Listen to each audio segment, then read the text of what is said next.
But these 50 former heads of intelligence agencies under deep state tutelage, Obama, Bush's, Clinton's, they said, oh, this is Russian disinformation. Well, look, here's the bottom line. Every one of these globalists have the most to lose with the re-election of Donald Trump. Period. That's why they came out and said that, oh, this is Russian disinformation. David Riboy, who's a international security expert, wrote, the letter by 50 former intelligence community officials has to be the least impressive thing I've ever seen. These people bring zero new analysis or facts to the table. It's Adam Schiff-level fakery. He states, burn down the intelligence community and start all over again. Right-o. Right on target. And those that have spoken out as whistleblowers are in harm's way. Bevin Cooney, who's a Hunter Biden former business associate who turned over, I believe, 26,000 emails to independent journalists to review from Hunter Biden and from that laptop. Hunter Biden witness, Bevin Cooney, has moved. He's currently in prison on a bond fraud charge. Witness moved from prison cell of exposing influence peddling operation. Days after Breitbart News senior contributor Peter Schweitzer, great journalist by the way, and journalist Matthew Tyrand, excellent journalist, published emails provided by Cooney, federal agents moved him from his cell in an Oregon prison. Quote, Bevin could sense that things had changed with the rise in visibility of his story, end quote. Unless you think that this just stops with Joe Biden, Kamala Harris, prominent Democrats listed as key contacts for the Biden family business venture projects. This from Brooke Sigmund and here's what she wrote. A list of, quote, key domestic contacts, end quote, for a joint venture involving Jim and Hunter Biden. That Jim is Joe's brother. And now bankrupt CEFC China Energy Company, which was a front for the Chinese Communist government, included former Vice President Joe Biden's current running mate, Senator Kamala Harris, among other prominent Democrats. Oh. An email, which was obtained by the journalist Brooke Sigmund, with the subject line, quote, Phase 1 domestic contacts / projects, end quote, dated May 15th, 2017, Biden's brother Jim Biden shared a list of, quote, key domestic contacts for Phase 1 target projects, end quote. In other words, let's get some money to these folks. They're going to be our consultants on this, and you got to pay these people off. So who was on the list? Kamala Harris, Senator. Senate Minority Leader, imagine this, Chuck Schumer. Oh! Senator Amy Klobuchar. Oh, she ran for the presidency as well on the Dem side. Yeah. Mm-hmm. Senator Dianne Feinstein. Wow, shocking that she would be on that list. Didn't she have that chauffeur that worked for the Communist Chinese government for 20 years? Shocking that she would be on the payoff list, huh?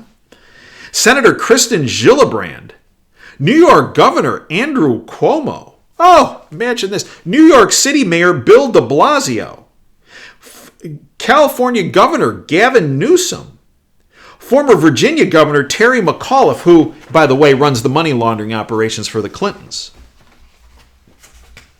And when all this is happening, and all this is being exposed, and all these emails are coming forward, Joe Biden insists his son never profited off the family name. Except Hunter and ex-president of Poland say he did. This from Zero Hedge. Former Vice President Joe Biden claimed that there was no basis whatsoever to claims that his son Hunter profited off the family name. When asked local Wisconsin TV station WISN if there was any legitimacy to comments by Senator Ron Johnson that Hunter, together with Biden family members, profited off the Biden name, former Vice President replied, none whatsoever. Adding, quote, this is the same garbage Rudy Giuliani, Trump henchman, and end quote. And then he kind of mumbled on. Quote, it's the last-ditch effort in this desperate campaign to smear me and my family, end quote. A smear? No, either do you deny it? Do you deny these emails exist? Do you deny the contents exist? No. Oh, it's just a smear. A lot different than denying that the emails existed or that they weren't factual. The problem is Hunter Biden has admitted he profited off his family name already. Quote, "If your last name wasn't Biden, do you think you would have been asked to be on the board of Burisma?" End quote, asked ABC News' Amy Robach in an October 15, 2019 interview. Hunter's response, quote, I don't know, probably not in retrospect. I don't think that there's a lot of things that would have happened in my life if my last name wasn't Biden, because my dad was vice president of the United States," end quote. He went on, quote, "There's literally nothing as a young man or as a full-grown adult that my father in some way hasn't had influence over," end quote.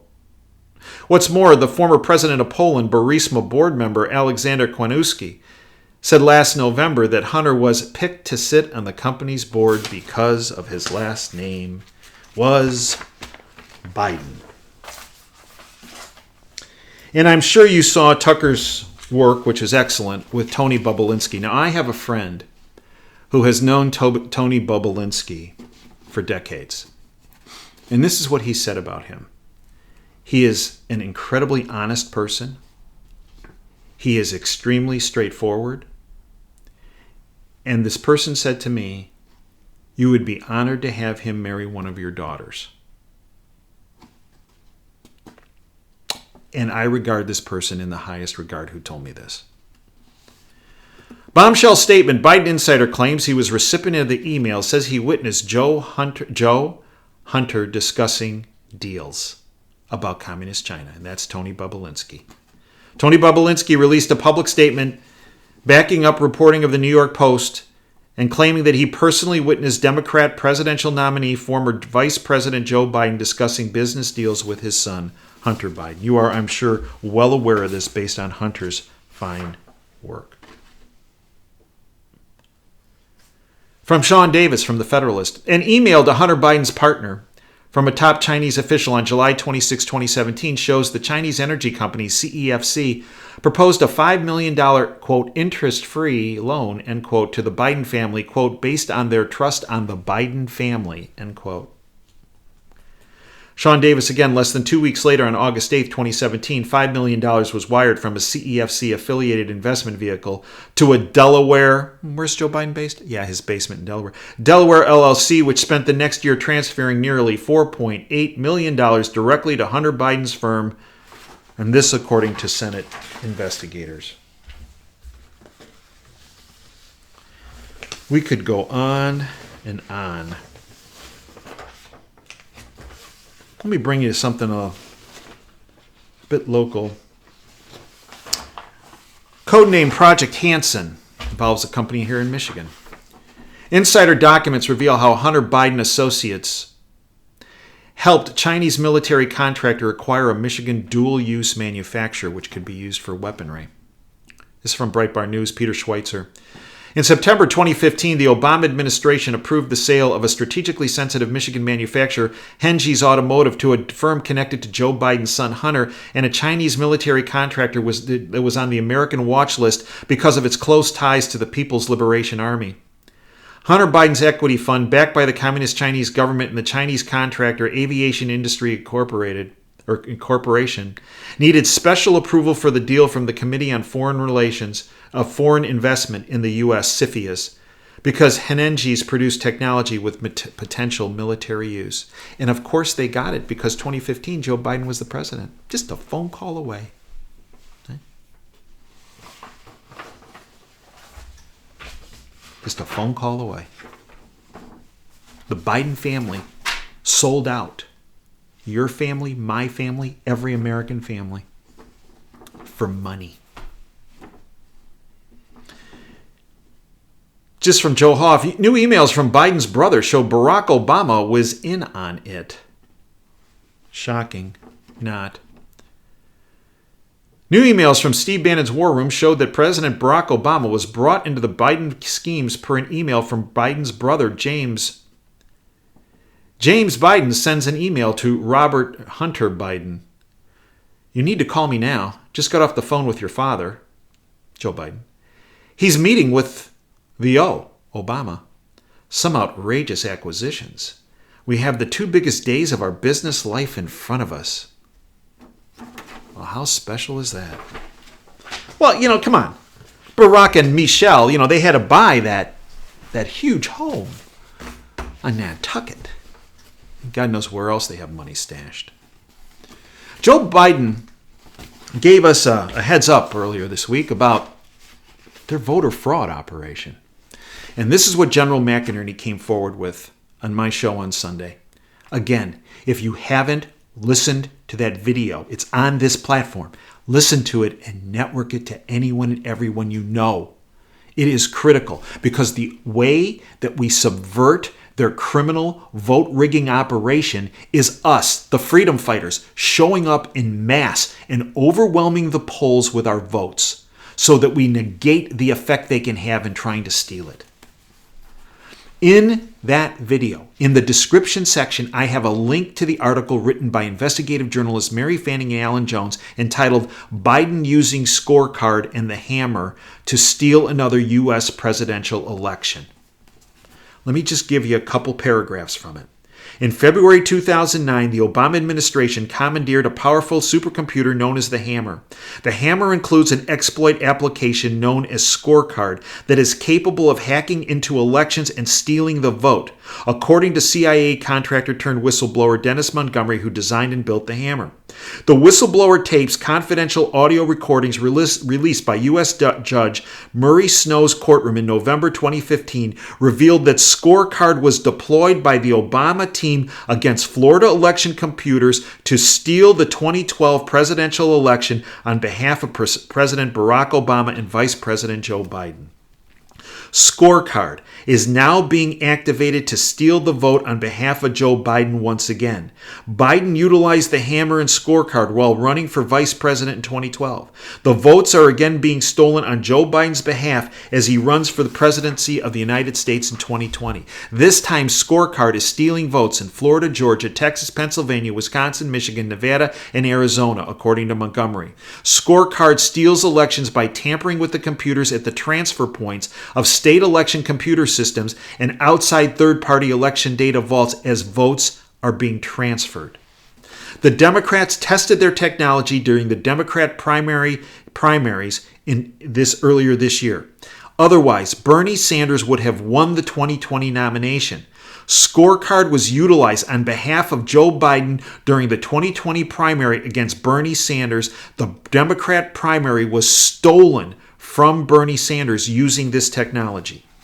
Montgomery testified regarding Scorecard and the Hammer while under oath and while being videotaped at FBI secure Washington, D.C. field office SCIF, which is a sensitive compartmented information facility.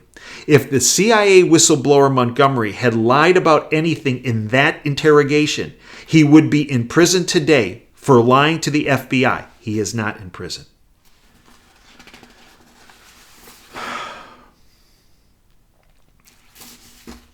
Goes back to something that Soviet dictator Joseph Stalin famously said.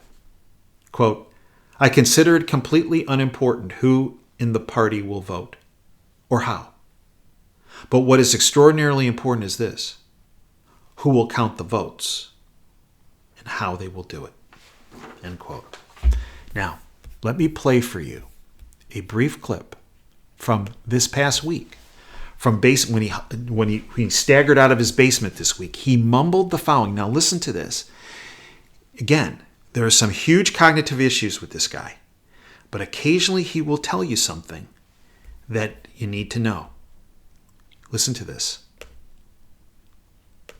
Secondly, we're in a situation where we have put together, and you guys did it for our administration, the President Obama's administration before this. We have put together, I think, the most extensive and inclusive voter fraud organization in the history of American politics. He told you. He told you. They've kept him in the basement. They tried their voter by mail scam. That didn't work. Got blown up, right? The fraudulent polls have been exposed by many of us in the independent media.